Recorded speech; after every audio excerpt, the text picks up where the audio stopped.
confidence. Their quarterback play has been much better than at Texas A&M. Max Johnson gave them a little bit of a lift last week, but still offensively, it's obvious the Aggies are trying to find themselves. What's their identity? Being able to sustain drives and make, a lot of explosive plays. That they made a few, but I just don't trust A&M offensively right now. I think Arkansas, their ability to run the ball, their ability to play physical in both offense and defense. Now, maybe this is the game where A&M puts it all together. And as I was mentioning a minute ago, there's a lot of teams I think that talent-wise are pretty close, and I would probably put these two teams in that category.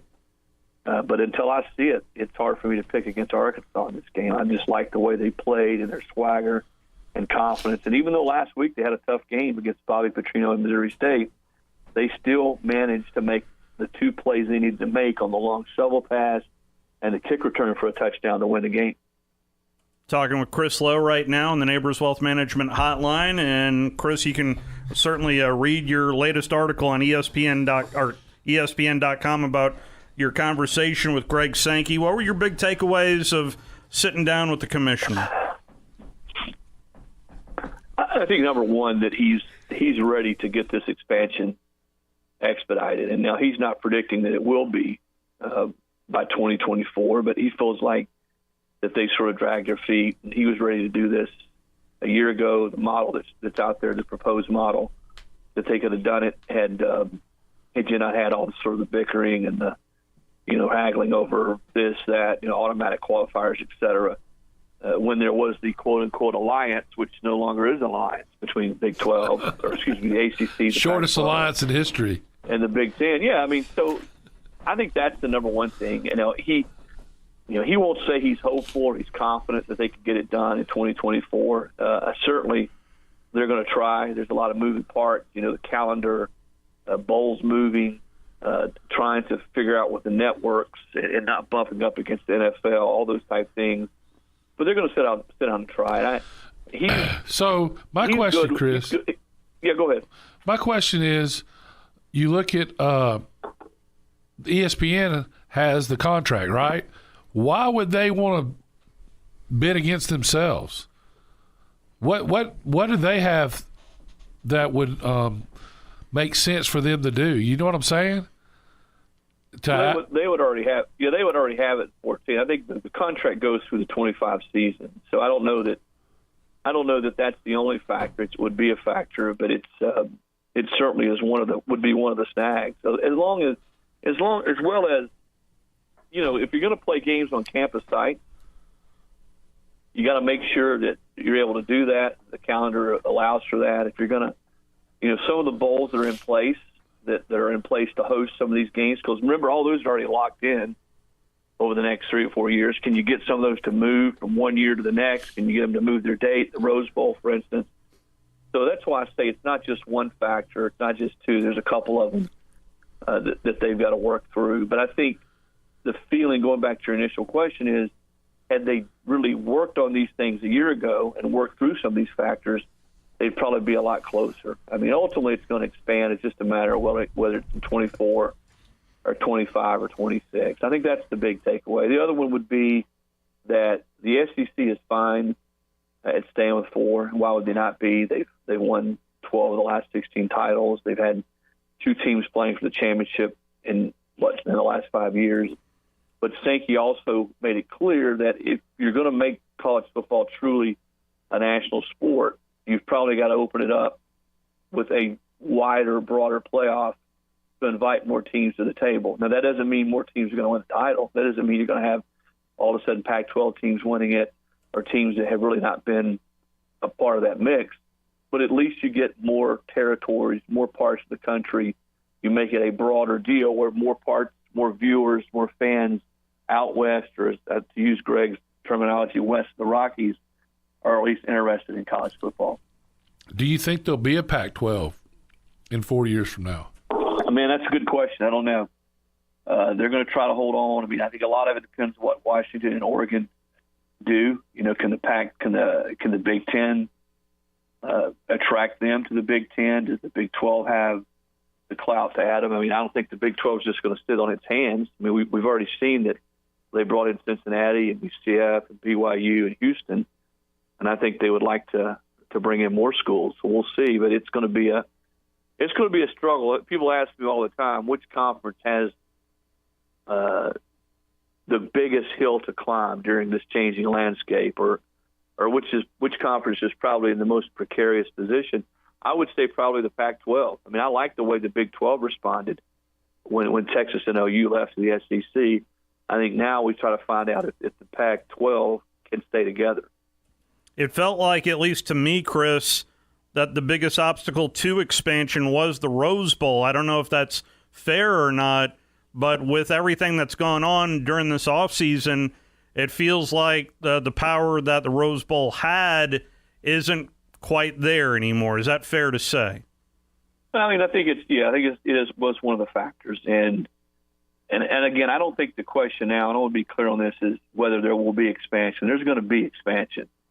It'll be a 12-team model.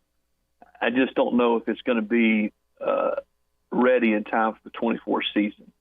And, that's what they're going to really work toward over this next, next 6 months, next 8 months, to try to figure out all these moving parts to have it in place for 24, because the TV contract goes through the 25 season.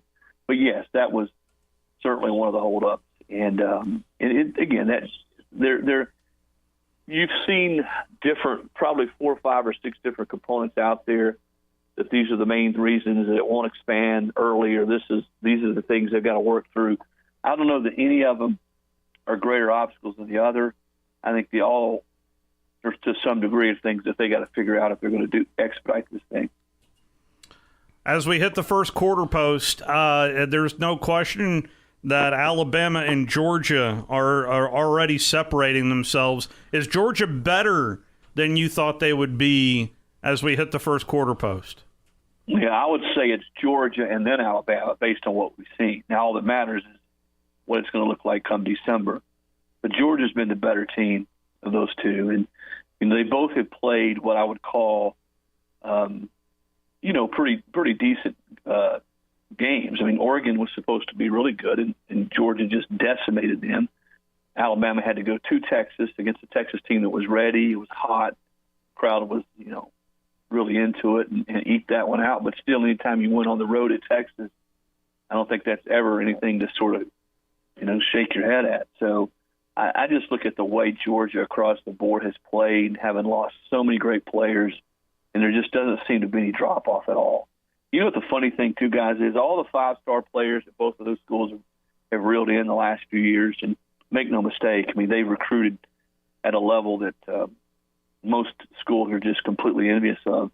The guy that's making it all go at Georgia right now is a former walk-on, Stetson Bennett. Yeah. Think about that. But, he's the guy they've rallied around that kid, man, and all he does is make plays and get it done week after week after week, which to me is refreshing. Other than their tight end, the two best players they have, and all those recruits in high classes, the two best players are walk-ons. The receiver, McConkey, and the walk-on quarterback, Stetson Bennett. They're what make the offense go. Yeah, and again, having been there and been around that team, I could tell you inside that locker room, this goes back to last year, those kids 1,000% believe in Stetson Bennett. I mean, they rally around him. He's the guy that makes it all happen. And you mentioned the tight end Brock Bowers. I mean, I don't know if he's been a better player in football to this point. I mean, he can do everything: catch the ball, run after the catch. Can you imagine being a defensive coordinator trying to scheme up against that guy coming down the middle of the field, hitting you on the seam route? I mean, he's just, when you look at tight ends that can do it all, he's that guy. So I want to see how much better Alabama can get, because I think they will get better. I think they'll get better in the offensive line. I don't think we've seen even close to what Gibbs is capable of at running back. I think he's a guy that can be a special player, and they will get better. I mean, Nick Saban's pedigree track record says his teams will get better, and I just think it really starts up front offensively, because when Alabama's at its best, they're sort of blooding your nose, playing bully football, and then throwing over your head down the field, and that's what we still got to see them do, I think, if they're going to win a title. They haven't done that in several years, but for them to be able to win a title this year because they have receivers that can run by you nobody could catch.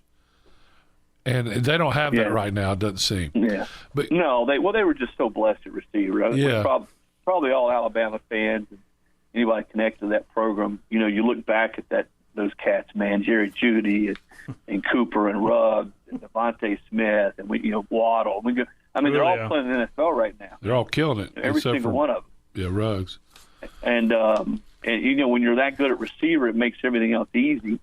And I think Alabama's okay at receiver. I don't think they're bad, but they're just not to that level. And again, we'll see how they develop and how things shake out the rest of the year. I think the other part would be cornerback, that they're not elite at cornerback. Now, they've got some younger guys that are coming on, but that would be the other area. If you said, all right, where does Alabama got to make the most improvement? I would say at receiver / offensive line and at the cornerback position. But it's not like they don't have talent at all those positions. Well, the cornerbacks worried me. That has been my worry since camp. They're not. I don't think they're good there. They're not elite. And the defenses they play, you have to be elite. I think they're a better zone team right now than they are man-to-man. And the key to me for them to make the final game and have a chance to win it is for the pass rush to get better and better, where they only have to rush forward and they can play zone. Yeah, and you're right. Being able to get to the quarterback and not put as much pressure on your back end is something I know that they that will be a priority for them. We got a stretch coming up with Bama. They got some tough road games. They go to Tennessee, at Arkansas. At Arkansas, yeah. And there's one other. I think at Ole Miss is a few weeks later. Yeah, that's right. They're three in a row. They're three road. There's three tough road games for the Tide that I think we really sort of we find out what this team's all about. No doubt. Chris, we got one last question. So I don't know if you've heard this rumor. There's a rumor going around in the South that the next expansion move for the not for the playoffs but for the Southeastern Conference, there are 8 teams from the ACC are going to leave the ACC and come to the SEC. You heard it here first. Clemson, Florida State, North Carolina, Miami, Georgia Tech, Pitt, and Duke are all coming to the Southeastern Conference, which null and voids the deal they have if 8 teams want to leave. Well, I tell you what, guys, when I get ready to report that story, I will say as first reported, as first heard on your station. Wes Neighbors. That's the rumor down here. We'll see. Wes wants full credit. No, I don't want any credit. You know what's ultimately going to happen. I don't know how it will be or what's going to happen, but at some point there'll just be one big conglomerate of college football, 30 teams, 40 teams, 50 teams. There'll be a commissioner.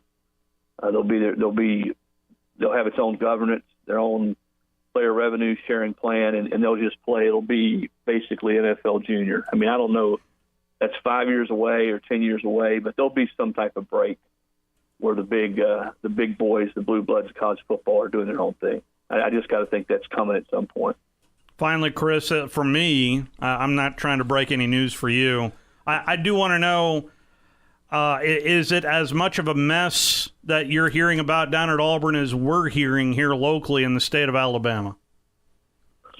Well, it's not good. To get beat like that at home, I was there last week, and just to be so anemic offensively, and you don't seemingly have a quarterback that's either healthy or you trust on your campus, that's, just 3 weeks into the season, that's never a good feeling. We knew going into this season with what happened in the offseason that it was going to be difficult for Brian Harsin. They try to cut your knees off in January, right after signing day, or right before the second signing day.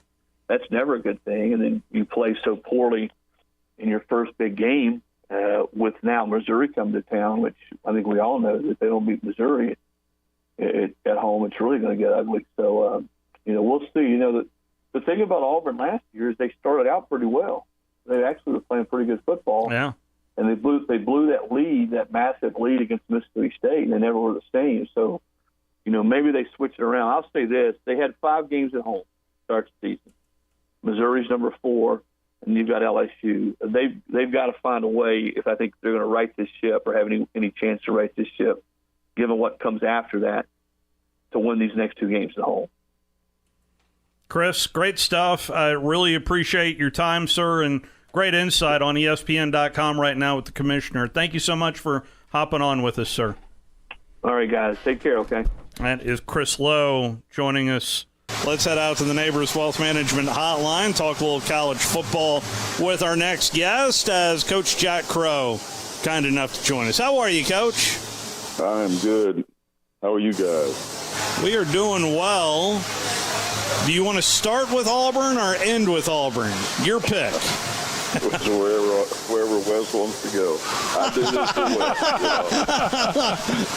Wes. Well, let's just start with Auburn. All right. So, Coach, you were of the belief kind of that they might have a chance to be pretty good, and this year surprising people, and they still might, but it doesn't seem like anybody else believes that. What did you see Saturday? I didn't see anything that would encourage me to believe that, there was 8 wins in this season.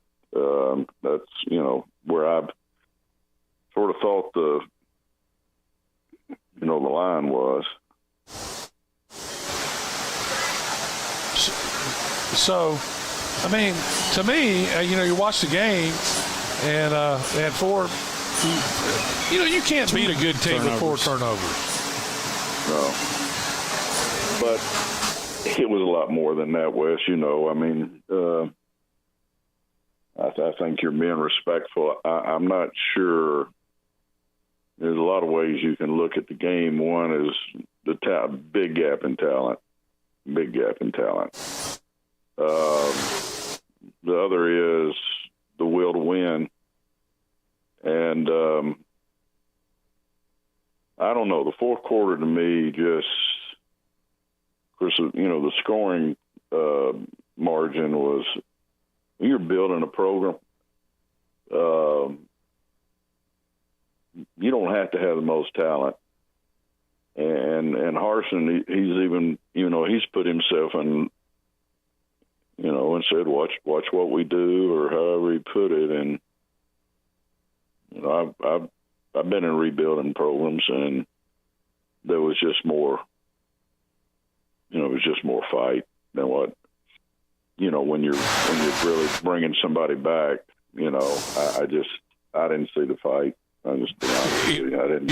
You say that. I might have said it Monday, but I said it, that it looked like to me the crowd started leaving the third quarter, and so did the players. Yeah. I watched it on television. I went down and watched the first game and in person.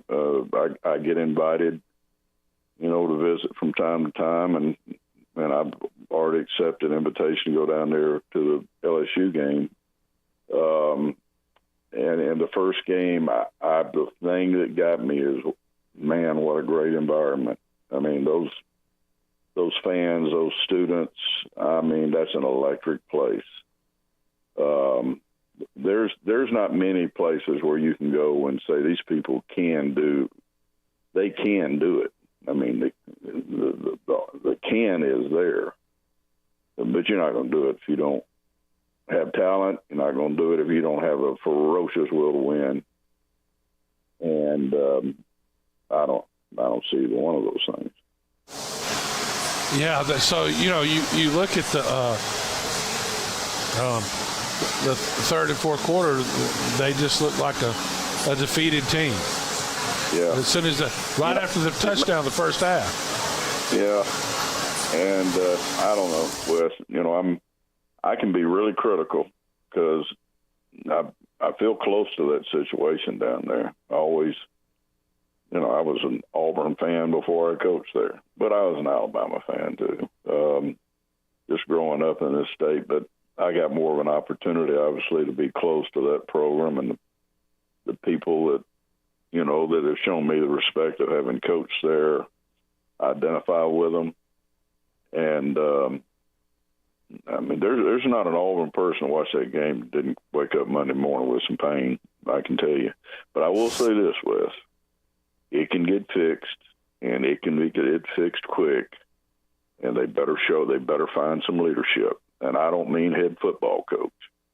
I mean There ain't no good football coach if they don't get the right AD. I can tell you that. Good football coaches have turned that place down over and over again because they didn't trust the system and the leadership inside of the hierarchy there. You know that. So, would you? Didn't Harsin pretty much? He wasn't the one they wanted, and it seems like this is just when you don't have everybody behind you, it becomes a self-fulfilling prophecy, right? Yeah, it does. It does. They've just got to get somebody. I tell you what they need, Wes. This is Jack Crow now, and this is worth what you paid for it. And you might as well tell everybody what you paid to get me on here. That's what this is worth. But they need a mile more. That's what they need. They need somebody everybody believes in. As athletic director, obviously. Who is that, Coach? I'm not getting into it. It ain't my. I could say what I think. What I think doesn't mean anything to anybody. Well, I love Jay Jacobs. I couldn't believe that. Yeah, me too. Because I know he loves Auburn. Well, I think that was there too. But you and I both know, Wes, that Pat Dye was, as long as he was there, in quotation marks, that was still the Pat Dye era, in quotation marks. He's not there anymore.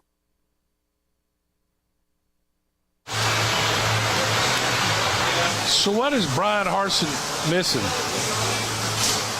Is it because he's a quarterback? I mean, he didn't. The personnel of the team was in trouble when he got it. It would have taken an enormous reversal through various and sundry ways, but I'm not going to be critical of Brian. Hell, I've been a football coach. I've had my butt in a ringer. It doesn't serve any football coach to be critical, and I'm still a football coach. It doesn't serve any coach to be critical of another coach. Brian's going to land somewhere, and and win. The word is fit. Whoever is making the fits fit needs to re-examine what it takes to make the fits fit. He ain't a fit. Would I say there's something wrong with his character, which was crazy, or that he doesn't know football, or that he doesn't know how to lead football players? I wouldn't even come close to saying that. It just don't fit at Auburn, and every Auburn person knows it, whether they want to say it or not. So who is a good fit in your mind, Coach? I have no idea. Like I said, it's not my job, man. Fair enough. But at least, is it fair to say, though, Coach, that if they're not pulling in the right direction, in which is the direction that the coach is trying to lead for recruiting and everything, everything that it encompasses, that this is going to be a vicious merry-go-round until it's corrected? Yes, but let me, and I'm going to, you want something? This is what I'll tell you this. The guy that hired Mel Moore, it took some damn guts to pull that one out. A guy at 60 years old that walked off the field as an assistant football coach when his wife had Alzheimer's and just became a fundraiser. And what he did was cause a level of reinvestment in that program that put Alabama so far out in front of everybody else it ain't even close. Auburn can find an age of reinvestment too. But whoever is hiring his athletic director better know what the hell they're doing. And that starts with the president, by the way. That's a new president down there at Auburn as well. Sounds like Jack Crow would make a good athletic director. And let me tell you what, there ain't no way in hell, Wes. Is that blunt enough for you?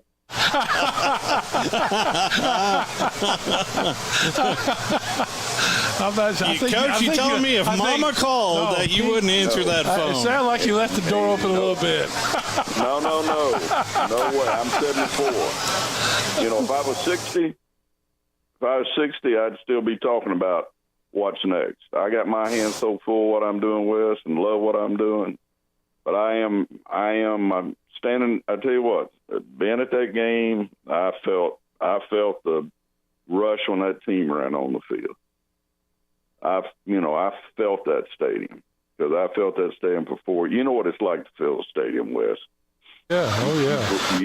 You know, and I felt that stadium, and I'll always feel that stadium. Probably don't need to go down there very much because then I start caring, and I start having an opinion, and I don't even need to have a damn opinion, you know. But anyway, good luck to the president. I hope he's bold because he needs to be bold. So, I said earlier in the show, Coach, that just thought that maybe they need to hire somebody that if they're not going to trust somebody, they just hire the guy they want. At least they'd be behind them. Yeah, very well might be what happens, and not pulling any names out now, but I assume we know the same kind of things as you make those kind of comments. Like I said, I think the real thing that's changed, Wes, and you and I both love Pat Dye. You loved him too, man. Absolutely. There's no question about that. And that loving peace, and it was a loving peace. It ain't there no more. I mean, that place, man, it needs some leadership about as bad as anything I've ever seen. And you ain't probably not going to transport it from any name I've seen come up. So good luck to them. But I will say this: they could be in this world today. If they got it completely right, they could win the SEC in 3 years because they can crank it. You know they can, Wes. Coach, we are right up against a hard break, and we certainly appreciate your candor and your insight as always, Coach. Thank you, Coach. We appreciate it. Thank you, Wes. Take care, buddy. That is Coach Jack Crow. Good insight right there from Coach Crow. Coming up on the other side after the Sports Center update, we will talk some more college football on the other side with Coach George Henshaw. That ought to be entertaining as well. We'll be right back. We're live here from the Furniture Factory Bar and Grill.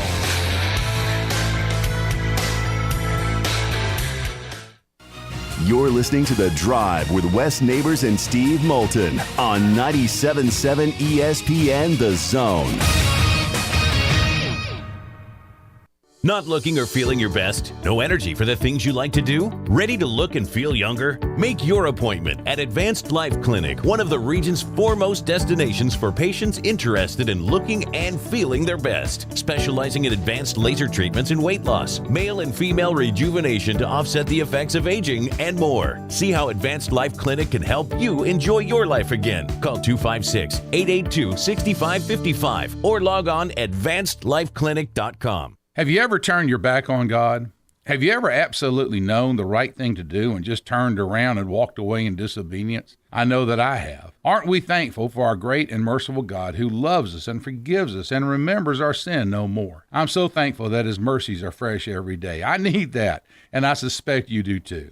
Hey, I'm John Dees, pastor of Cross Point Church, and if you're looking for a church home, come see us. We're smack dab across the street from the YMCA in Madison, and check us out at cpcfamily.org. No representation is made that the quality of the legal services to be performed is greater than the quality of legal services performed by other lawyers. This is Attorney Tommy Sinyard on behalf of Sinyard Law, and again, proud to be a sponsor of All Things Football here on ESPN Radio. My son Bart and I started our own law firm July 1 and are very proud and excited to be bringing you our 50 years of collective national award-winning injury trial law experience. Check us out on the web, sinyardlaw.com. Sinyard Law, nationally recognized, locally respected. This is Wes Neighbors talking to Chris Haygood of Bob Wallace Appliance. Chris, what sets you apart from other appliance dealerships? Wes, these appliances are going into the most used room in your house, your kitchen. The way we have these appliances displayed, it's easy for you to visualize how they'll look in your home. Wes, what sets us apart is the people. They're well trained. In fact, they live and breathe these appliances. And if you need service, you'll really appreciate our parts department. Contact Bob Wallace Appliance at 256-533-2121. From the Fox 54 Weather Center, I'm meteorologist Emily Owen. For this Friday, it'll feel more fall-like out there. We'll see plenty of sunshine. High temperatures expected to top out in the upper 70s for the afternoon. Heading into your Friday night, a mostly clear sky expected. Low temperatures going to be falling into the mid and upper 50s for the overnight. Rain returns back to the forecast on Sunday. I'm meteorologist Emily Owen on your home for ESPN Radio 97.7 ESPN, The Zone. 4 Heisman Trophy winners, 33 Southeastern Conference championships, 18 national championships. Hi, this is Chris Stewart of the Crimson Tide Sports Network.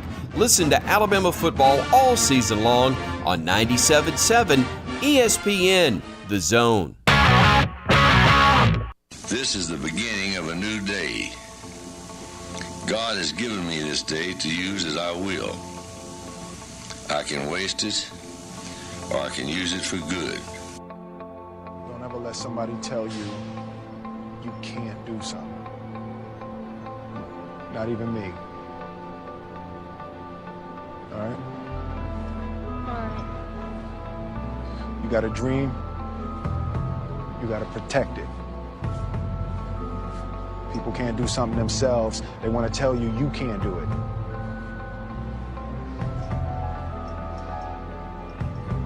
You want something, go get it. Period. Slips through one tackle, still on his feet, breaking tackle, 40, 45, 50. Johnson in a foot race to the 45, breaking another tackle, 30, to the 25, to the 20, still on his feet, to the 15, to the 10, to the 5. He's gone! Touchdown, Auburn! How about that? Rudy Johnson for 70 yards. Back to throw Cockrell. Cockrell looking. Cockrell's going to throw a bomb downfield. Where will he go? This one will be touchdown! Big iron! Touchdown! What I do today is very important because I'm exchanging a day of my life for it. I came up here and moved back hurting this morning. I'm saying that for a day of my life. When tomorrow comes, this day will be gone. Forever. A tratar de tomar la banda. Solamente queda el pateador. Y se lo está llevando. No ha pisado fuera. Se va a escapar hasta touchdown Alabama. 56-yarder. Does not have the leg. And Chris Davis takes it in the back of the end zone.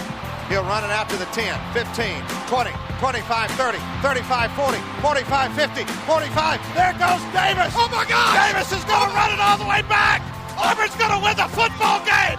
Auburn's going to win the football game. He ran the missed field goal back. He ran it back 109 yards. They're not going to keep him off the field tonight. Riddle makes the grab 5. Angles right 3, 2, 1. Touchdown! Touchdown! Touchdown! With 26 seconds to go.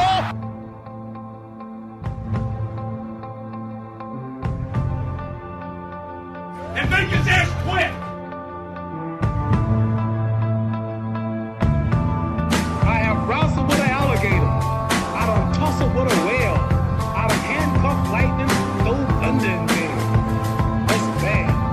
Only last week, I murdered a rock, injured a stone, hospitalized a brick. I'm so mean to make medicine sick. Man, dude, bad, fast. Last night I cut the light off in my bedroom, hit the switch, was in the bed before the room was dark. Incredible. Fast. You, George Foreman, all you chumps are gonna bow when I whoop him. All of you, I know you got him. Dick. But the man's in trouble. I'm gonna show you how great I am. Straight back to pass. Going deep. Throwing it down the far sideline. And it is caught for a touchdown. Devontae Smith wins the national championship. Down the left sideline, wide open behind the defense. One true freshman to another. A beautiful throw. A clutch catch. And Alabama is the national champion in overtime. 26-23 over Georgia. He's got time. Up the middle. Intercepted at the 32. At the 25 and the 20. At the 15 and the 10. To the 5. He's in. Touchdown, Auburn! Never give in. Never. In nothing, great or small, large or petty, never give in except to convictions of honor and good sense. Never yield to force. Never yield to the apparently overwhelming might of the enemy. You know, it's kind of like my dad used to tell me, you know, when I used to go to work at the station, my girlfriend broke up with me, so I was treating the customers bad. And he said, "What's wrong with you today?" And I said, "My girlfriend broke up with me." He said, "Well, you know, you got one problem, but if you keep treating the customers bad, you're going to have two more. I'm going to fire you, and I'm going to whip your ass for getting fired. So you're not going to have a girlfriend, you're not going to have a job, all right, and you're going to get your tail whipped." I want it to be gain, not loss, good, not evil, success, not failure, in order that I shall not forget the price I paid for it.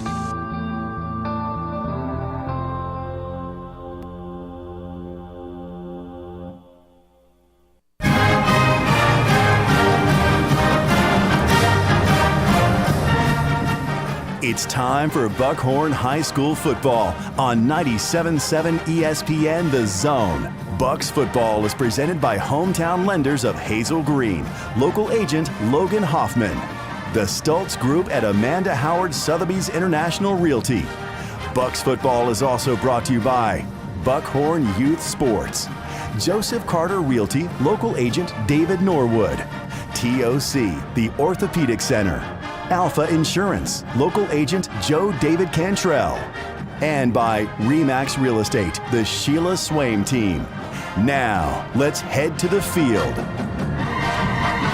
evening, ladies and gentlemen, and welcome to the excitement that is high school football. We welcome you to Buckhorn High School. Austin Coletti here with you alongside Drew DeArmond, stepping in for the usual crew that is led by Tom Abraham.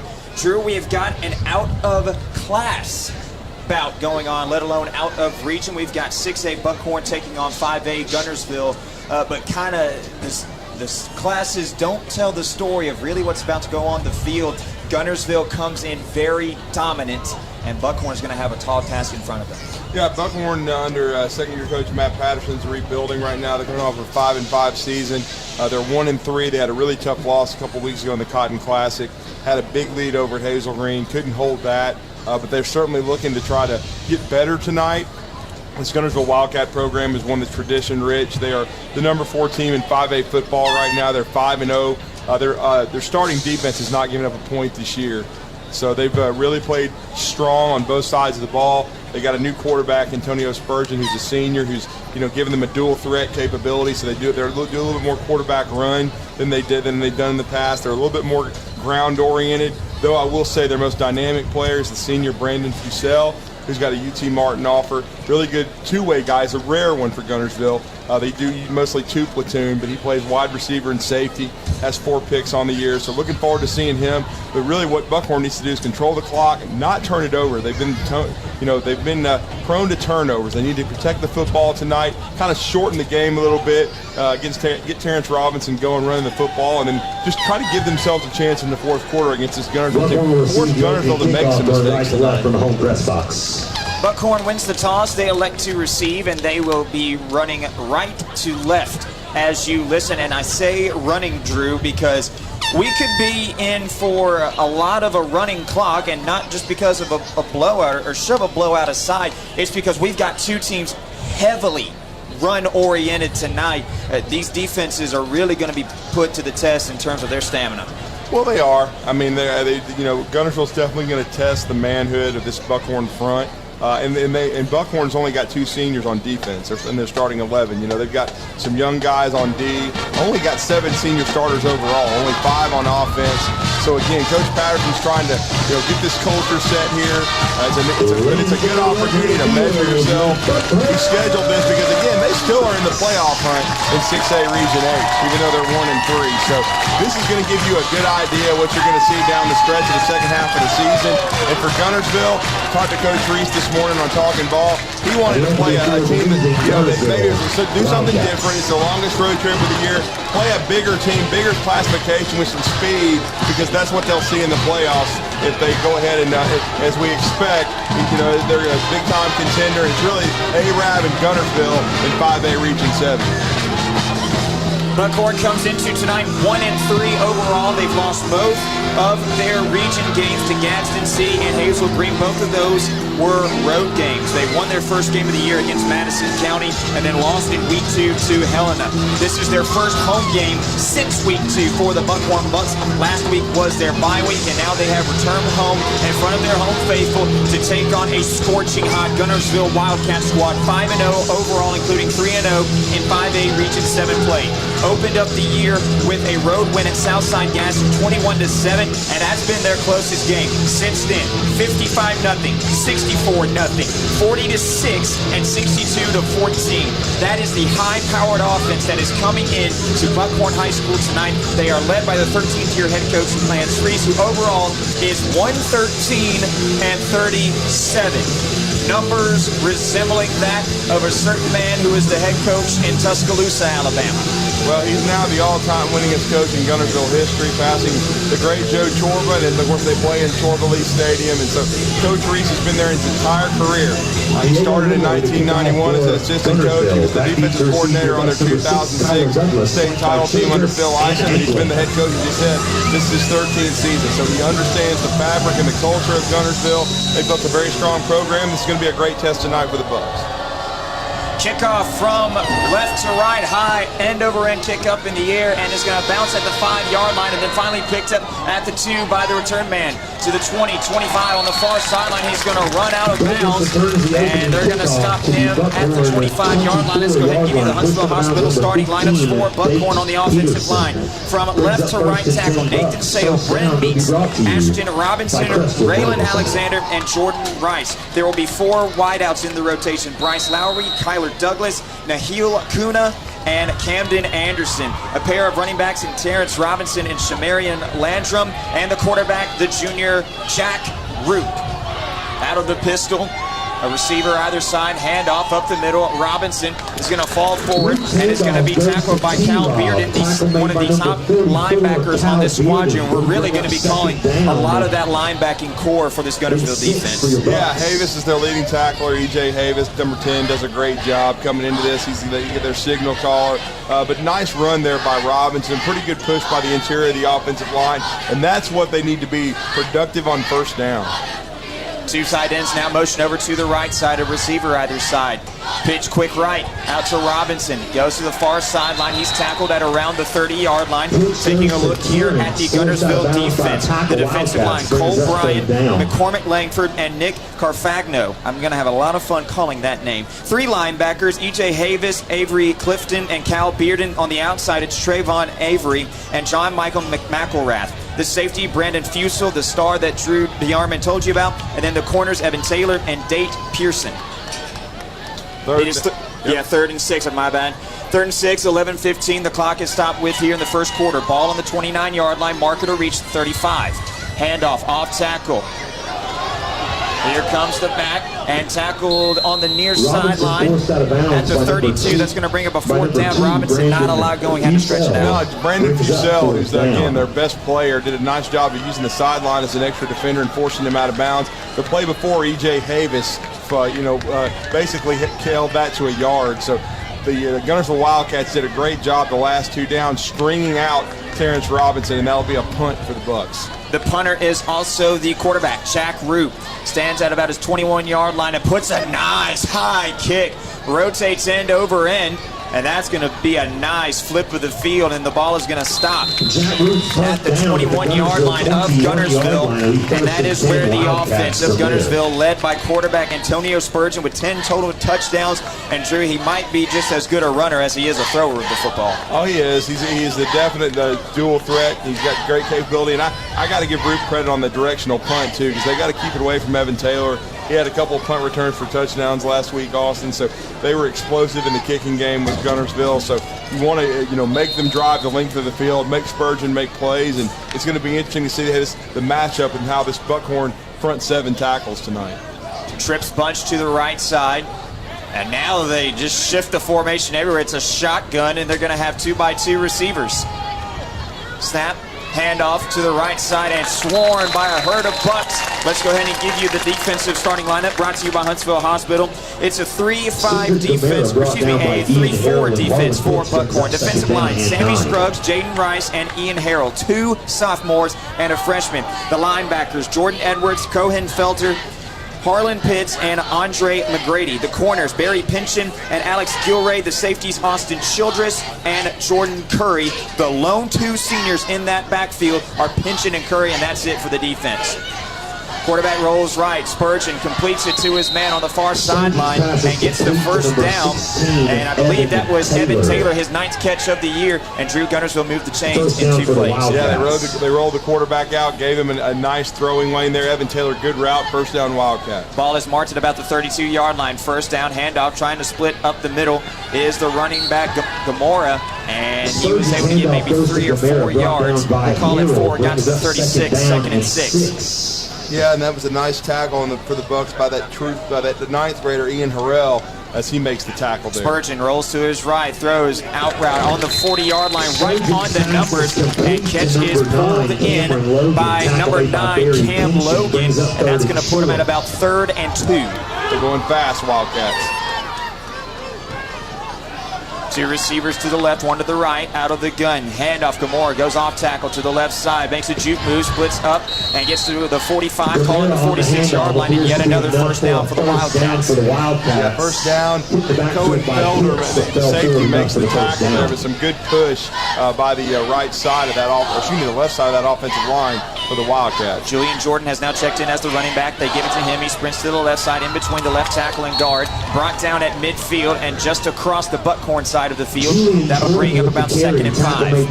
Looks like the Wildcats are using some tempo here, Austin. They're trying to get the running game going.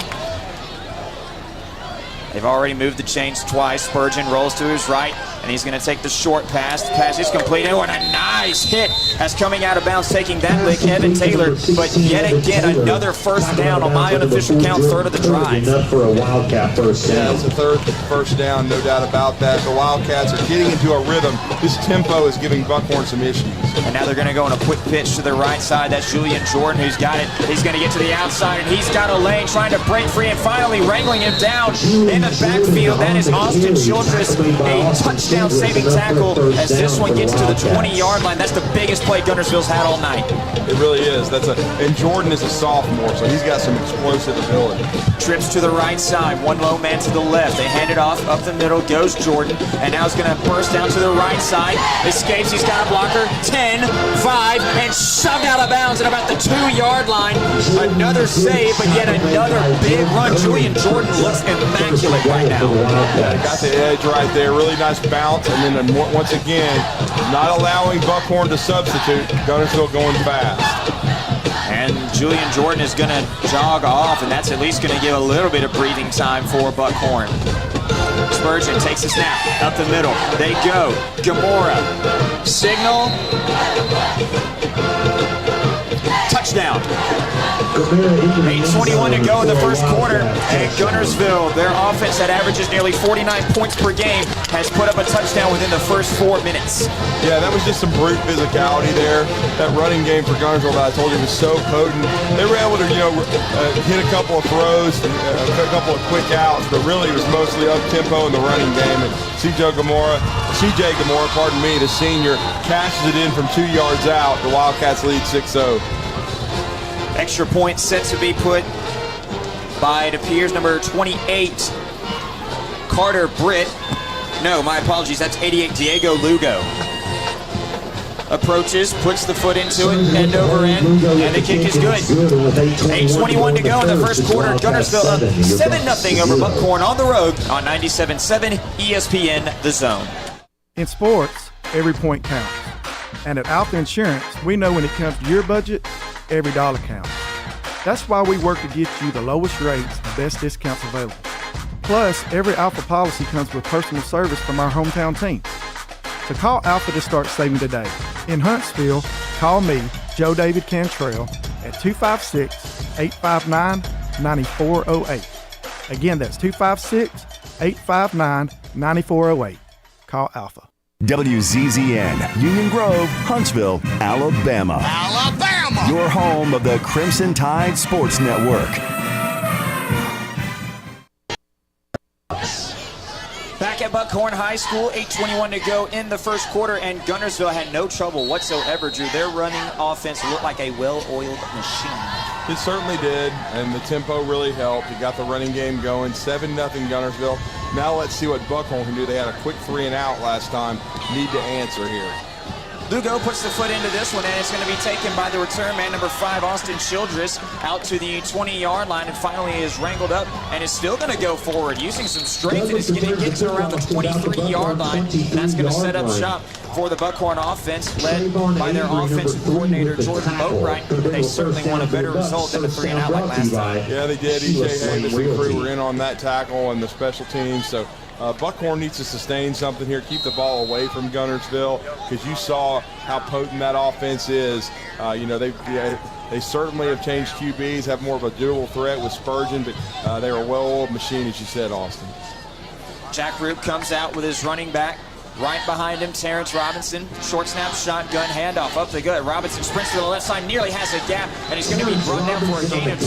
Teaming up for the tackles, E.J. Davis and John Michael McElrath. Yeah, the two linebackers combine on that stop. Davis is a beast. I mean, he's really the kind of the brains of the defense. And as I told you, Austin, coming in, their first-team defense, they've switched from a 4-man front to a 3-man front this year, and they have not given up anything as far as points to first-team unit.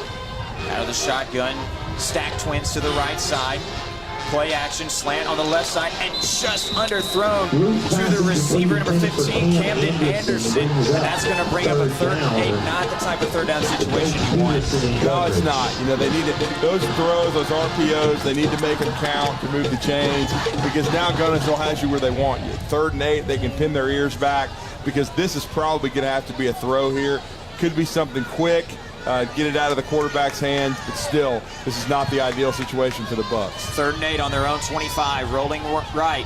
Quarterback throws, underthrown again. Pressure got to him. Kyler Douglas underthrown. And Jack Root, he had a couple of Wildcats coming right in his face. He did have a couple of Wildcats coming, including Cam Gentle, who was breaking on the ball there, number 7. So good coverage by Guntersville. They made the QB, Root get rid of the football a little early, and now the Bucs went 3 and out. They'll punt yet again. And a timeout already going to be taken by Buckhorn, and rightfully so, Drew. Buckhorn in 6 plays offensively has not been able to move the sticks one time, and so no doubt really wanting to talk things over and set some things straight for the next time they go out. Yeah, no question about it. The offensive line is struggling to get movement against that Guntersville front, and we talked about how talented they are. And the offensive line for Buckhorn is a young group. They've only got one senior at right guard, Raylan Alexander, and so they're going to have to find a way to manufacture some yardage.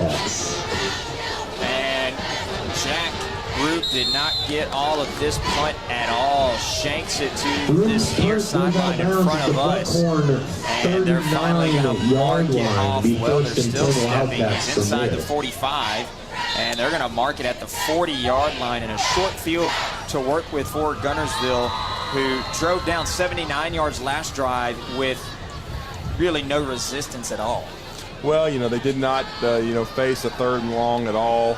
They were able to convert and be very efficient, especially with the running game. And now you give them a short field with this offense. It's not a good formula. Let's see if the Bucs can do something different here. End around. This is going to go to Evan Taylor, and that front pitch is going to go for a first down as he breaks the tackle and then dragged down by his ankles out of bounds. They're going to mark him out at the 28-yard line, but the first play on this drive goes for a 12-yard run and another first down for Guntersville. Yeah, and what they did, they're just making, as I told you, it's a multifaceted running game, and they got the edge there. Nice blocking by the wide receivers. Twins either side thrown right and nearly intercepted by Buckhorn. It was Cohen Felder right there in position. Drew, that was a great play by the sophomore linebacker. Yeah, he read his key beautifully, broke on the ball. That's what Buckhorn needs. They need to make some plays back in the back end. And right now, Guntersville, 2nd down and long. Really one of the first 2nd down and longs they've faced so far. 2nd down and 10 from Buckhorn's 28-yard line. 7-11 the clock is stopped with here in the first quarter.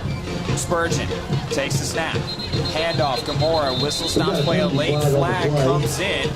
And already a signal of false starts. Better news for Buckhorn. Now they've got a 2nd and 15 to work with. Got to use it to your advantage. Yeah, first penalty of the game. Gunnersville kind of shooting themselves in the foot there.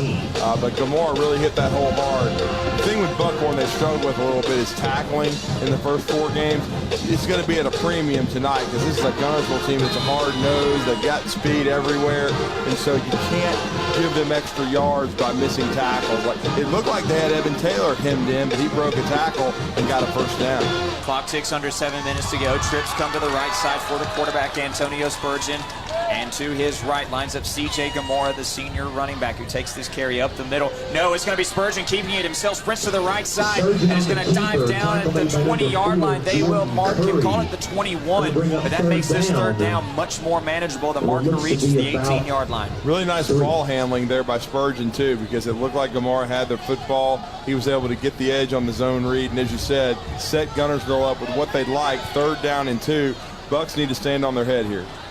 Call it 3rd and 3. They say the ball's marked at the 20-yard line, but it's really more like the 21. That was by my count, 12-yard run to make it from 2nd and 15 to 3rd and 3. Spurgeon has trips to his left. Now they check in Julian Jordan as the running back to his left, and he's going to hand it off. Now he has nothing up the middle, comes to the near sideline and is run out. And a great job by number 4, Jordan Curry. Got to be careful, though, with those going a little hard out on the sideline like that. Well, I mean, I still think it was really good defense. And what we've noticed about Jordan, he likes to bounce everything outside. So that was a good job by the Buckhorn defense. The sideline is your friend. Just force him out of bounds. And as you said, the first 4th down for Gunnersville, it looks like they're going to go. They do indeed. Trips bunch and a tight end to the right side. Handoff up the middle. Jordan falls forward, and I think he's going to get that spot. And they go ahead and signal to move the chain. So that's going to be first down, ball on the 17-yard line. And again, Drew, like you said, here comes that tempo. They got 2 receivers to the left side, a tight end and 1 split out right. Jordan swallowed up. Cohenfelder finds him in the backfield. Cohenfelder's been really active thus far. Really nice job of shooting the gap there. Minimal gain for the Wildcats on that zone read play. And now a whistle is going to stop play. They're going to say Julian Jordan has to check out of the game. And so now coming back in is C.J. Gamora, who has rushed 46 times this season coming into tonight with 289 yards and 3 touchdowns. And also Spurgeon had to check out of the game, and now a timeout is going to be called by Gunnersville with 5:40 to go here in the first quarter, and Gunnersville is just driving. I'll tell you what, that'll give us a chance to take a quick breather. 7-0, Gunnersville leads it with 5:40 to go in the first quarter on 97.7 ESPN The Zone. I don't know how much Buckhorn coach Matt Patterson and I have in common, but I do know 2 things for sure. We both love football, and we both use Sheila Swaim of RE/MAX Realty to help us find a home in the Tennessee Valley. Sheila may love football as much as us as well, but Sheila will always put her client first. Call Sheila to find out what your house is worth with no strings attached. Their goal is to make clients and friends for life, and I personally have known Sheila for over 15 years. Call 489-9000. That's 489-9000 to learn more. 97.7 ESPN The Zone. Back at Buckhorn High School, 2nd and 9 for Gunnersville. After a converted 4th down, they now sit at Buckhorn's 16-yard line. 5:40 to go in the first quarter. If you don't recognize the voices here on the Buckhorn broadcast, I'm Austin Coletti alongside Drew DeArmond. We are stepping in for Tom Abraham and company. Right now, Gunnersville looking to go up by 2 scores. The undefeated Wildcats, who are just scorching this season, averaging 49 points per game, are looking to have 14 points in this first quarter, and there's still a little over 5 minutes to go. Snap a little bit low, and that's a backup quarterback in there now. Eli Morrison, who has checked in. And now Antonio Spurgeon, that's going to give him a chance to check into the game as a penalty marker. He's going to back up Gunnersville for 5 yards. So if you're Gunnersville, Drew, not the worst thing in the world. You don't like penalty, but you get your starting quarterback back. Yeah, and Cohenfelder and Jaden Rice really read the keys well right there. That play wasn't going to go very far, but the Bucks will take the penalty right here. The goal is to make them kick the field goal here, and then that's what you got to do. You got to try to hold them to attempt and then 3 points at worst, because again, you want to get your offense back out there. And this Guntersville running game has been pretty potent, but Guntersville's kind of been their own worst enemy too. They've had 2 penalties on this drive. 2nd and 13, ball on the 20-yard line. They're still going to leave the backup quarterback in. Up the middle they go. C.J. Gamora brought down from behind and saving yet another touchdown. Jordan Curry, the senior safety. Flag comes in after the play around the 10-yard line where the tackle was made. And Buckhorn is signaling that this is on Guntersville, and a holding call bails out the Bucks. Yep, 3rd penalty of the drive. As I've said, the Wildcats shooting themselves in the foot, but Buckhorn will certainly take it right here and back them up a little bit, 10 yards from the spot of the foul. It is still 2nd down. And with that holding call actually being from the spot of the foul, let's just replay the down from where we were. The ball's at the 20-yard line. It's 2nd and 13. Clock is stopped with 5:25 to go. Now ticking here in this first quarter. Wildcats, a couple of miscues hindered them from scoring thus far. Trips to the left, out of the pistol. Handoff to the back. Jordan sprints right, 10, 5, and a man dragging him down. That's Curry again. And this time I see no markers, and he's going to be down at about the 2-yard line. Yeah, it's about an 18-yard burst. And again, you've got to set the edge with Jordan in the game. He loves to bounce it outside. Trips bunch to the right side, handoff up the middle. The carry, Jordan, touchdown. 4:54 to go in the first quarter, and Guntersville already strikes with a touchdown for the 2nd consecutive drive. The running game for the Wildcats so potent. Jordan with his first score of the night from 2 yards out. The Wildcats already lead 13-0. And what did we say? Austin, the short field, 40-yard drive. Now, it was a kind of a circuitous route because they had 3 penalties, but they're talented enough to overcome them. The Wildcats rolling early. On to kick the extra point, it is Diego Lugo, a 5'7", 190-pound junior who wears number 88. Right foot into this one, and that one splits the uprights evenly. 14-0 with 4:54 to go in the first quarter. And Buckhorn trails it at home, 14-0 on 97.7 ESPN The Zone. Hometown Lenders was founded right here in North Alabama on old school principles. We like to call them the 4 Ps. The best products, the best processes, competitive pricing, and of course, the best people. It's why we're one of America's fastest growing mortgage lenders. We're now adding a 5th P, the Hometown Promise. If we don't close on time, you don't pay a dime. Yes, you heard that right. On time, every time, or we refund 100% of our fees. 97.7 ESPN The Zone. 4:54 to go in the first quarter. Welcome back to Buckhorn High School, where the Bucks trail at 14-0 over the visiting Guntersville Wildcats. And Diego Lugo is set to send this kickoff to Austin Childress, who awaits at the goal line. And from the 40-yard line, Lugo, this one high, end over end. And Childress drops back at his 5 to catch it, and now he's going to get to the 15, 25, right sideline, 30, breaks the tackle, and is finally shoved out at about the 33, 34-yard line. Best starting field position for the Bucks thus far on the 3rd offensive drive. Yeah, nice kickoff return there. Now they need to just piece the drive together. First of all, they got to move the chains. They've gone 3 and out the first 2 possessions, Austin. They've got to find a way to manufacture the running game, maybe give them an RPO look, catch them, and then again, if you're open, you got to make the catch. So everybody's got to do their job here, but Buckhorn needs some first downs in the worst way. Trips to the right, tied into the left side, out of the shotgun.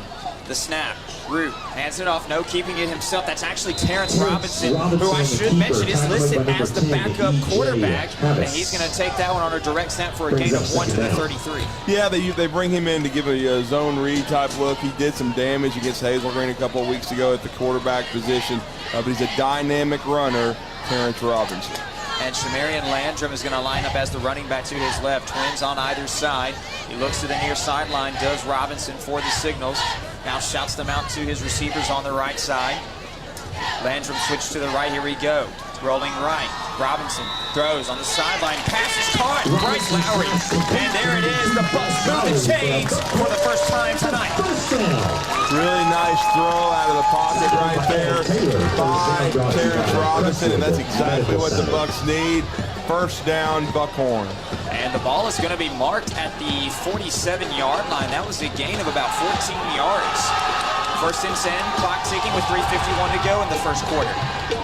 Robinson takes the snap. Direct snap's going to keep it, goes up the middle, and finds a couple of yards. They're going to mark him at the 49-yard line for the second down. DJ Davis leading the way there, the leading tackler. That front seven for Guntersville is pretty salty. It's going to be tough to, consistently run the ball. So for, either Jack Roop or, Terrence Robinson, you're going to have to hit some throws and loosen them up a little bit. 3:23 and counting to go in this opening stanza of play. Robinson breaks the huddle, and they come out in a pistol set. Two tight ends to the left of the formation stacked, and a receiver either side of the formation. Handoff to the running back, Landrum. And that's going to get to the 48-yard line and bring up about 3rd and 5, we'll call it, at the Guntersville 48. Landrum actually did a nice job of carrying E.J. Davis for a couple of yards, because Davis shot the gap, read that beautifully, but it gives the Bucks a 3rd down here. They need to move the chains. 3rd and 5. Finally on Guntersville's side of the field for the first time tonight. Tight end shift over to the right of the formation. Robinson takes the snap out of the pistol, fakes the pitch, comes left side, breaks it tackle. He's got a first down and more. And oh, he loses the ball, and Guntersville may have saved it just before it got to the sideline. Buckhorn says that ball was out of bounds. And now the referee's talking about it right in front of Guntersville players and Buckhorn coaches. And now a little bit of a scrum going on right on the Buckhorn sideline as well. And they separate the players and prevent some extracurriculars from getting out of hand. And a referee signals first down Buckhorn. Drew, that would tell me they say that ball just got out of bounds before it was covered. Really good run by Robinson, but a lucky break there, because that was nearly the first turnover for the Bucks. And what have I told you? They can't turn it over. They had trouble laying the ball on the ground against Hazelwood. That's how they let the Trojans back in the game. So you've got to keep the ball secure. So that makes it 1st and 10 at the 33-yard line. I know that my opinion does not affect this game, but I do think Guntersville did recover that as a fumble. As such, it is an empty trade set for Buckhorn. 3 receivers right, 3 to the left, 2 to the right. And Robinson sees nothing downfield. Zigging, zagging, decides to zig to the left side, out at the 20-yard line. That's enough for a first down. How about Terrence Robinson with that carry? Yeah, that was an improvisation there, but his strength is his athleticism and speed and quickness. Showed a lot of it right there. That's their most explosive play of the night. Nice job. Looks like it's going to officially be a first down Buckhorn at the 18. So that'll make it 1st and 10 at the 18-yard line indeed. Clock ticks under 2 minutes to go in the first quarter. Robinson still in as the quarterback. Tight end stacked to the left of the pistol formation. Handoff. Landrum up the middle, and he's going to be brought down on the left side at about the 15, 16-yard line, so that's a gain of 2. Yeah, E.J. Davis with yet another tackle. He's been everywhere so far. But it's good. I think it's a wise move by Coach Patterson and the staff to put, E.J. And put Terrence Robinson in at quarterback with Landrum in the backfield. Gives him a lot of dynamic speed. Play action, slant right side. That pass was tipped at the line of scrimmage, and that's the only thing that saved Bryce Lowry, for Guntersville, I should say, saved Bryce Lowry from catching that ball, because that was right on the money. Good play there by the Guntersville secondary. That will force a 3rd down for the Bucks. Well, it's 3rd and 8 at the 16-yard line. Drew, you would think Buckhorn in field goal range, although I wouldn't be surprised if it's 4-down territory, as Guntersville is going to burn their 2nd timeout. So we've used 3 timeouts in this game already. And that's going to stop the clock with 1:16 to go here in the first. Drew, let's talk some situational football here for Buckhorn. You're already down 2 scores. Gunners are scoring on their first 2 drives.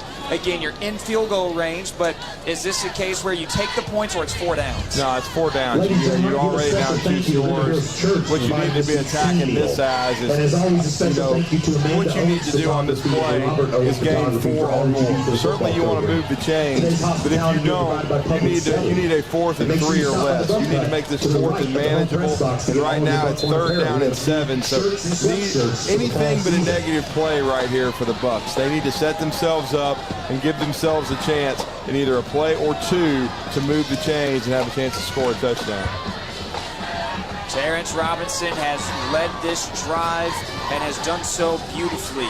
He looks like a field general, and now an awkward formation here. They've got 3 tight ends lined up to the left side. Think the ball might be going to that side on this play?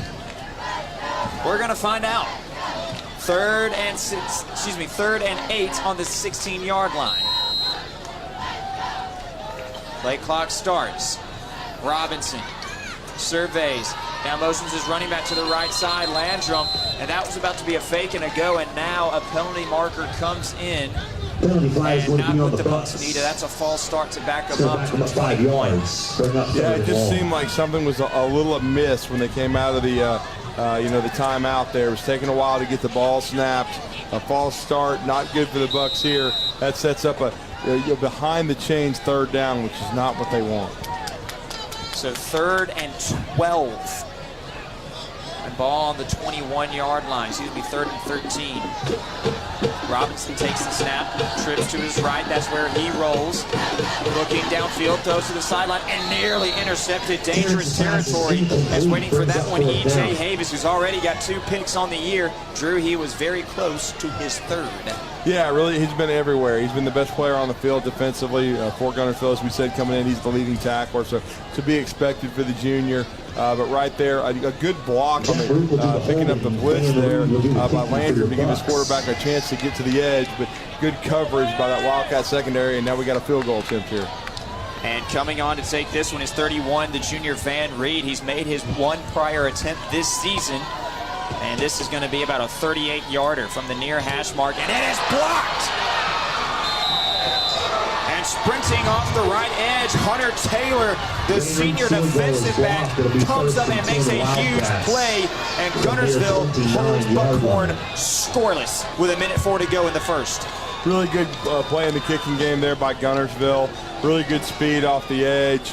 The snap and the hold were there. A little bit slow in the mechanics, though, giving the Wildcats a chance to block that kick. And so right now, it kind of puts this defense in a bind for Buckhorn. You got to face this offense. It's all, running on all cylinders. They're 2 for 2 so far and punching it in. They need a stop here. Yeah, no question. This game is really in danger of getting out of hand early. Spurgeon is going to take the snap and hand it off to Jordan. He is hammered as he goes to the left side. He might have got a yard, but they're going to down him at about the 29-yard line, call it the 30 for a gain of about 2 for 2nd and 8. 2nd and 9. Yeah, a combination of a stop there by Harlan Pitts and Colton Madare. Really nice defense by that duo for the Bucks. 39 seconds and counting. The way Gunnersville's pace has been thus far, we might see 2 more plays.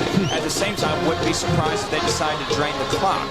Only a 15-second difference between that and the game clock. And they're going to hand it off to Jordan. He has stood up. Flag's going to come in after the hit. And that'll stop the clock with 19.4 to go as that carry went to the 31-yard line. And a holding on Gunnersville. Well, Buckhorn, they're given chances to survive. Drew got to make them count now. Yeah, Buckhorn is kind of zeroed in on the running game on this series so far. With the Wildcats, that's their 4th penalty already. They've been a little sloppy. They've been talented enough to overcome them due to the speed of their offense and the offensive line doing a nice job. The running backs, especially Jordan, hitting the edge. But again, if you're the Bucks, you got to get a stop here, get the football back.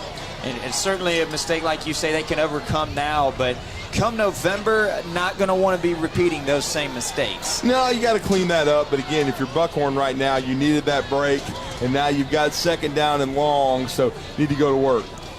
And so the clock is going to run out here in the first quarter. 14-0, Guntersville on top on the road at Buckhorn. First quarter in the books. We still got 36 minutes of game clock to play on 97.7 ESPN The Zone.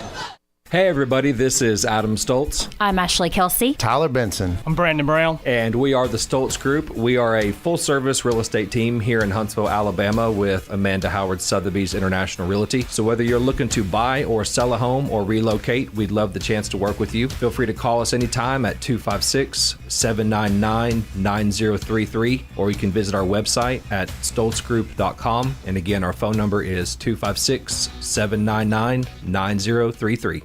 Buckhorn Youth Sports was created in 2018 to provide kids in our community the ability to compete at every sport possible. We offer football, flag and tackle, cheer, volleyball, wrestling, basketball, baseball, and softball. You can find us on Facebook at Buckhorn Youth Sports, where we prepare the future. Buckhorn Youth Sports is a proud supporter of Buckhorn High School football. Go Bucks! 97.7 ESPN The Zone. 12 shiny new minutes are up on the board, and that signals the start of the second quarter. Welcome back to Buckhorn High School, where they trail Guntersville due the Bucks 14-0. Austin Coletti and Drew DeArmond calling Buckhorn action for you. Don't worry, it's just for one game. This is our Tom Abraham. He'll be back with you next week, and we will be back to regularly scheduled programming. As you and Idrew will go back to calling the Red Hot Randolph Raiders. Exciting to be calling some action. Yep, the ESPN 97.7 Zone Team of the Week, Randolph. But right here, big down for this Bucks defense. It is second and Knoxville, Tennessee, Neyland Stadium to be exact.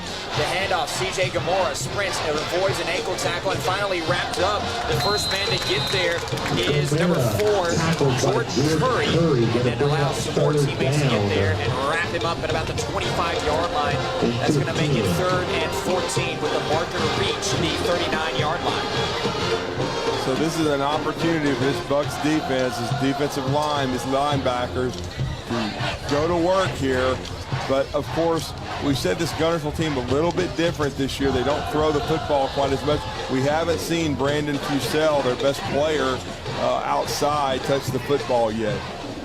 Wouldn't be surprised if they go to him here. Spurgeon gives a little play action, and then he's going to sprint up the middle, and that's going to be a horse collar tackle. They're not going to throw the flag now. They will as the late tackle comes in. And I think they're going to get the linebacker, Cohen Felder, the sophomore, did everything he could to stop Antonio Spurgeon. And that was just a beautiful play fake, and he sold it. He certainly did. They found something on film with and what we told members, Coach Reese said they do a lot more quarterback run than they've been accustomed to doing with Spurgeon's mobility, and they've certainly used it tonight. Spurgeon has come up big on 2 or 3 occasions on these long yardage plays. Remember, they had one that was a 2nd and 14. He gained 12, and he gave them a 3rd down and short that they eventually converted on 4th down.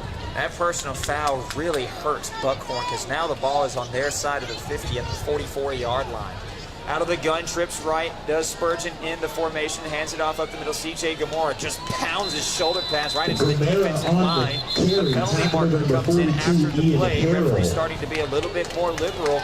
And a lot of them going away of Guntersville. Yet another holding call, so let's replay first down. Yeah, 5th penalty already against the Wildcats, but I thought it was a really good defensive play against the run by that freshman defensive lineman, Ian Harrell. Big kid, 275-pounder, going to be a special player for the Bucks, Austin, and you're already starting at a 6A school as a freshman.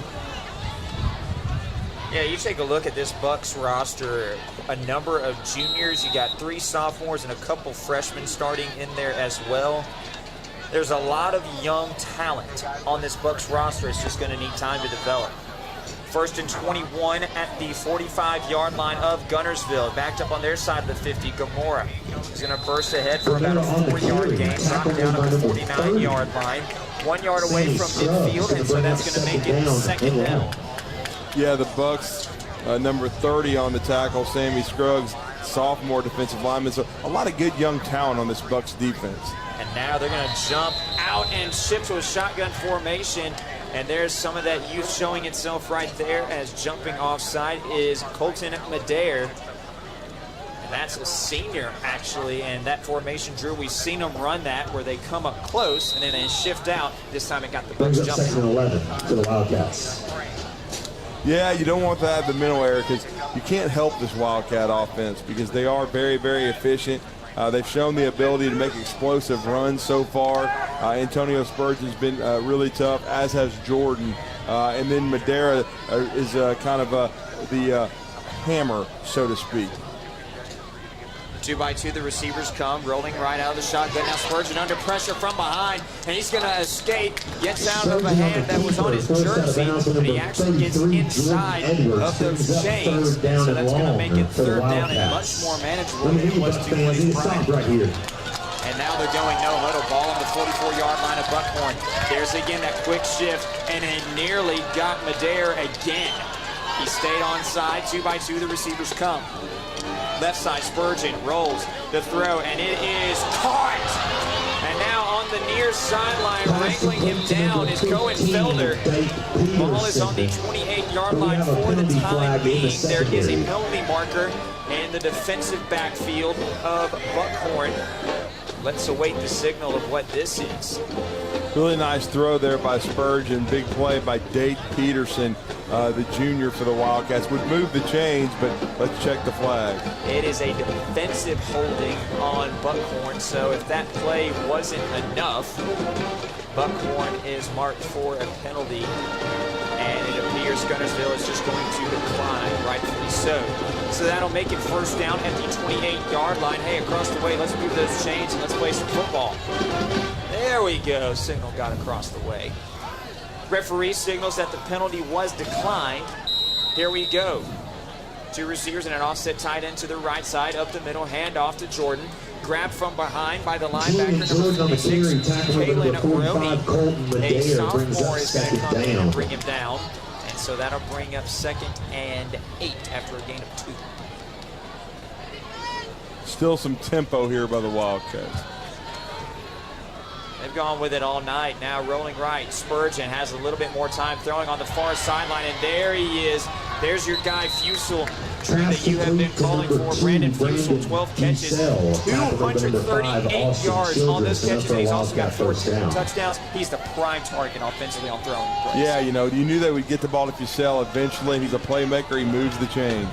And now to the left side, it's a quick pitch. Jordan follows his receivers, sprints to the edge. 5, reaches across the pylon. Does he step in? Yes. Touchdown, Guntersville.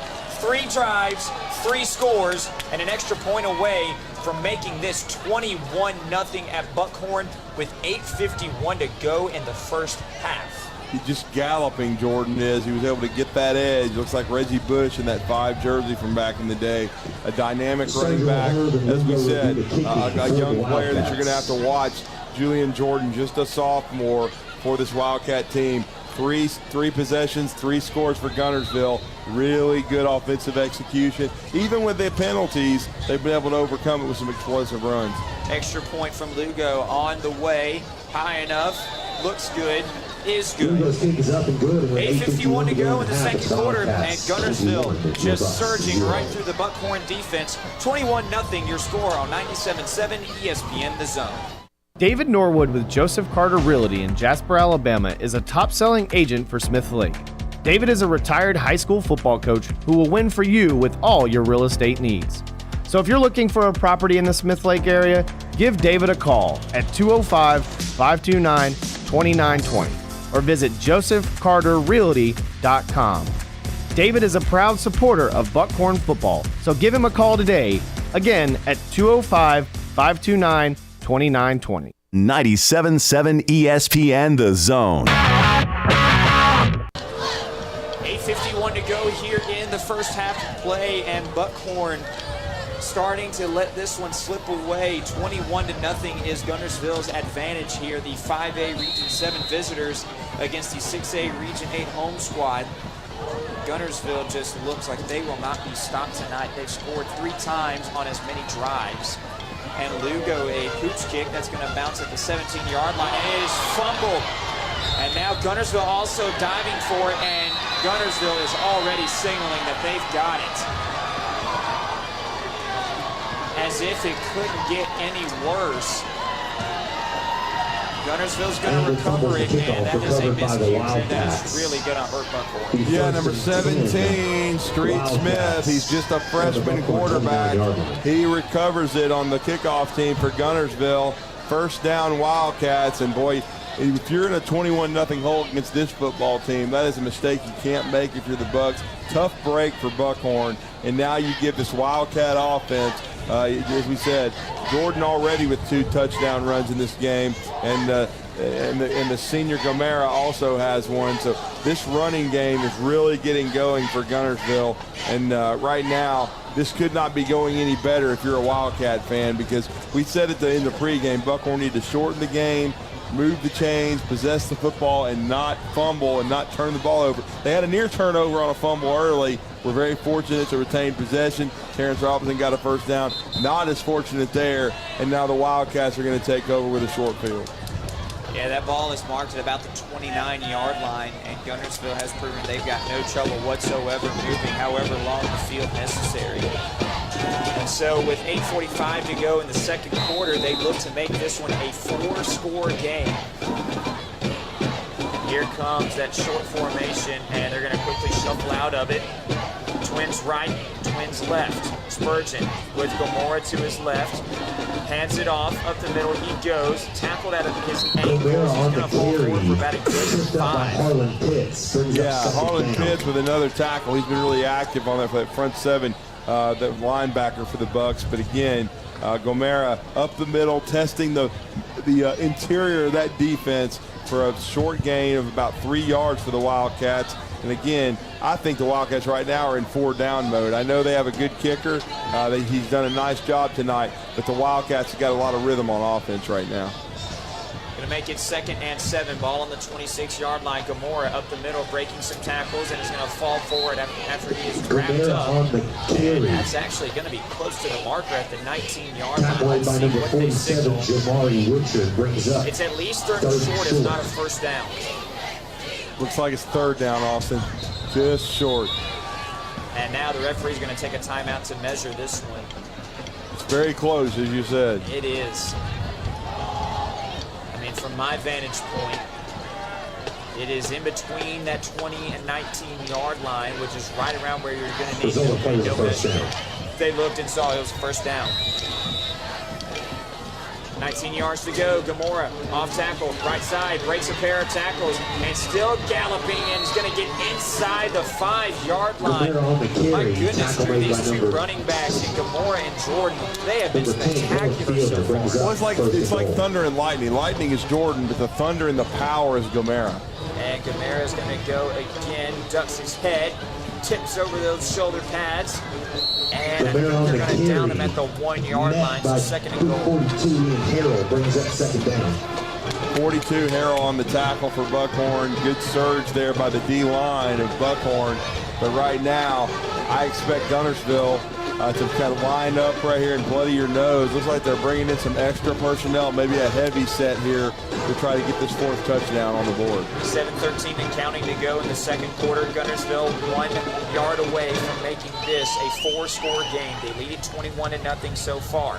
Spurgeon is going to take it himself to the right side and sprints into the end zone. Touchdown, Guntersville again.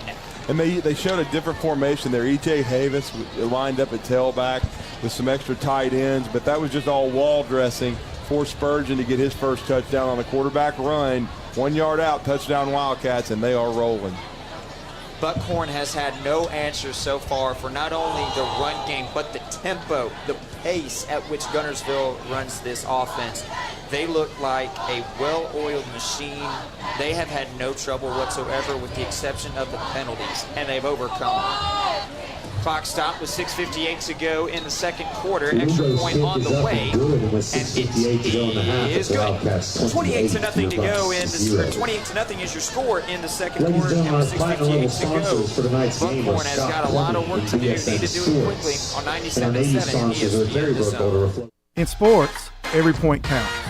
And at Alpha Insurance, we know when it comes to your budget, every dollar counts. That's why we work to get you the lowest rates and best discounts available. Plus, every Alpha policy comes with personal service from our hometown team. So call Alpha to start saving today.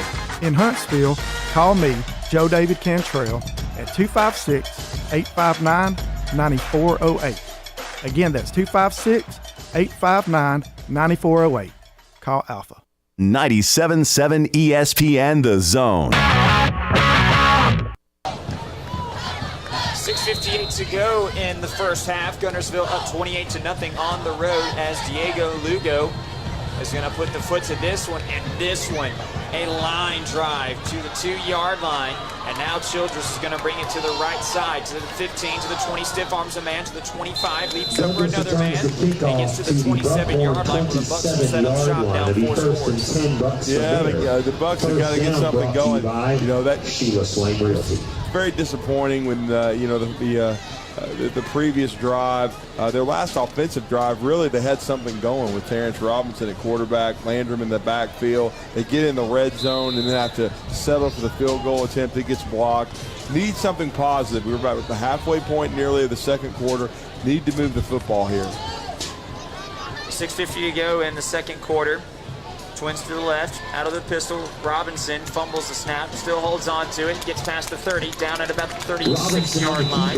That's a nice run for a gain of 8, brings it to 2nd and 2. Yeah, that's right. A good zone read, good hold there by the offensive line as the Wildcats close in on him. E.J. Havis and Trevon Avery bring him down. Hand off to Landrum. He's going to go up the middle trying to find a little something, and he does. Gets to the 39-yard line. Bucks move the chains. Good tough running inside by Landrum. That's what the Bucks need right there. First down, move the chains. And since they put Robinson in at quarterback, the zone read and his ability to make plays with his legs has sparked this offense somewhat for Buckhorn. So 1st and 10 at their own 39-yard line. Landrum to the right side, splits the guard and tackle, and gets a gain of 4 out to the 43-yard line, 2nd and 6. And it's not a broken record, but E.J. Havis just made another tackle. I mean, he's been unbelievable from that linebacker position for the Wildcats this far. And it's hard to believe he's just a junior. He's still got one more year. Guntersville has them a gem. Landrum, he is swallowed up in the backfield. Getting to him, Cal Bearden, another stud on this defense. He's going to get him at about the line of scrimmage at the 43. Yeah, that was a pack of cats right there, but led by Cal Bearden. Really good run defense there. And, you know, if you're the front seven of the Wildcats, that's what you do. You have to focus on Robinson and read your keys and then the tailback, because their throw game has not really been a big factor in this contest. And I think Buckhorn, they're behind 4 touchdowns, so they got to just keep running their offense. Twins either side. Robinson rolls left. Oh, what a throw! Beats the hands of McElrath, and the catch is made on the far sideline. Drew, I think that was Kyler Douglas, but nonetheless, a great play on that first down. Yeah, it was a really good throw right there. Accurate pass. You know, Robinson does a nice job on the run, throwing the ball accurately. First down Bucks. This is exactly what they need, first down against this Wildcat D. Trips right. Handoff, Landrum has to cut it back inside, and great speed by Guntersville's defense. They've got a whale of speed, and they are using it to their advantage against this run game. That sophomore 33, Avery Clift, we talked about in the pregame, making the tackle for the Wildcats. Second leading tackler on the team behind E.J. Havis. Out of the pistol, Twins either side. Robinson, the dummy snap, now looks over to the near sideline for the signals from the coaching snap. Led by the offensive coordinator, Jordan Oakright. Robinson takes the snap, runs into the right side. He's got a lead blocker, and his running back, Landrum, 30, 25 out on the sideline, and they're going to mark him at the 25-yard line. That's one of the best runs the Bucks have had tonight. Yeah, Robinson got the edge there. Good blocking on the perimeter by the offensive line and the wide receivers. 19-yard burst for Robinson, Austin. That moves the chains. For the second time, the Bucks have got something cooking here, and they're nearing the red zone of the Wildcats. Stops the clock with 4:17 to go in the first half. Jack Lugo is now back, Jack Group is back in the game as the quarterback. 2 receivers to the left side. Group, the snap, Handoff, Landrum. And up the middle, he's got nothing. I don't know if he got back to the line of scrimmage. Cole Bryan. Yeah, Cole Bryan got really good penetration. The senior from his defensive tackle spot. That play was a no suit for you right away. Beautifully read and diagnosed by Gunnersville. Group looking for the signals. Landrum still in there as the running back. Terrence Robertson is getting a breather.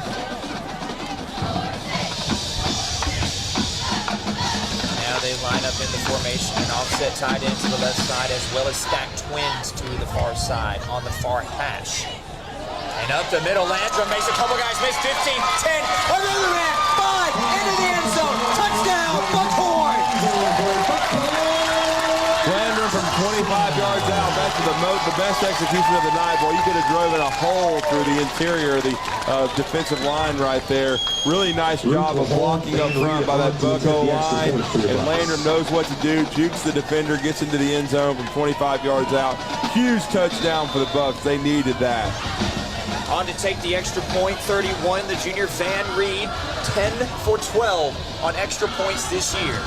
Let's make that 11 of 13, young man. Snap is good, hold is good, kick is really good. It's up high, and it's good. That one was sent over the flagpole. Bucks are on the board with 3:28 to go in the first half. Now can the defense keep Gunnersville off of the board on this drive? We'll find out on the other side of this break on 97.7 ESPN The Zone. Hey everybody, this is Adam Stoltz. I'm Ashley Kelsey. Tyler Benson. I'm Brandon Brown. And we are the Stoltz Group. We are a full-service real estate team here in Huntsville, Alabama with Amanda Howard Sotheby's International Realty. So whether you're looking to buy or sell a home or relocate, we'd love the chance to work with you. Feel free to call us anytime at 256-799-9033, or you can visit our website at stoltzgroup.com. And again, our phone number is 256-799-9033. 97.7 ESPN The Zone. 3:28 to go in the first half. 28-7 is Gunnersville's lead. Finally, a 25-yard touchdown run from Shamarion Landrum, Drew. And really, he did that all himself after he got past the first wave of defenders. But the O-line gave him the hole. He read it beautifully, but then he had to make a man miss, and the secondary certainly did that, cashed it in from the 5, and 25-yard burst there from Shamarion Landrum, their longest run from scrimmage tonight. A really nice execution by Matt Patterson and Jordan Boatwright and that offensive staff. And now an onside kick on the near sideline, and it's recovered! Buckhorn got it! On the 45-yard line, trickery. Landrum lined up to go for it, and there was another player who kicked it. Drew, that's one of the best offensive onside kicks I've ever seen in my life. Yeah, beautiful execution there by the Bucks, and that's what you got to have, man. Now you can have a football game here if you can cash this in quickly. I saw this momentum happen in the Cotton Classic a couple weeks ago. Buckhorn was up 20-0 and then 27-7 and lost the football game due to giving up a late touchdown before the half. So the Bucks can get right back in it with that unbelievable execution on special teams. Two receivers either side. Handoff, Landrum, no, keeping it, Robinson, and he's going to be wrapped up, carries 3 men before they finally bring him down to the 42-yard line. That's a gain of, we'll call it 3, so 2nd and 7. Yeah, number 46 in on the tackle there for Brooks Frazier, junior defensive lineman for the Wildcats. But this is a huge drive. Robinson back in at quarterback, and this look has given some problems to Gunnersville. Let's see if they can continue to give them some issues. Two receivers to the left of the formation. One to the right, Robinson. Landrum to his left. Out of the shotgun, snap, fake pitch left, up the middle, Robinson sprints, and he's dragged down by the hip of his pants, and that's going to move those chains at the 34-yard line. First down, Bucks. Avis doesn't grab him around the waist there. That could have been an issue because a lot of room right there for Robinson, and a really nice job of blocking again by the interior. The Bucks have got something cooking again. That did have the potential of 6. Stack twins to the left side. Offset tight end and a receiver right. Handoff. Landrum sprints to the left side. Now turns it up the middle. Falls forward down at the 28-yard line. And the Bucs offense is finally moving consistently. And that's going to make it a gain of 6, 2nd and 4. They go with up-tempo. Same formation they go. Tied into the left of the formation this time. Now they move him to the right. Landrum lines up 3 yards behind his quarterback, Robinson. Quick screen to the left side. Pass is caught. And sprinting to that side, Kyler Douglas, 10th catch of the year. And that's going to get him to the 25-yard line, Drew, 3rd and 1. Yep, 3rd down and short. The Bucs will take this. Nice job of giving the Wildcats some tempo there. Good execution on the quick screen. This is what the Bucs will take, 3rd down and short. I would expect them to attack the middle of that defense.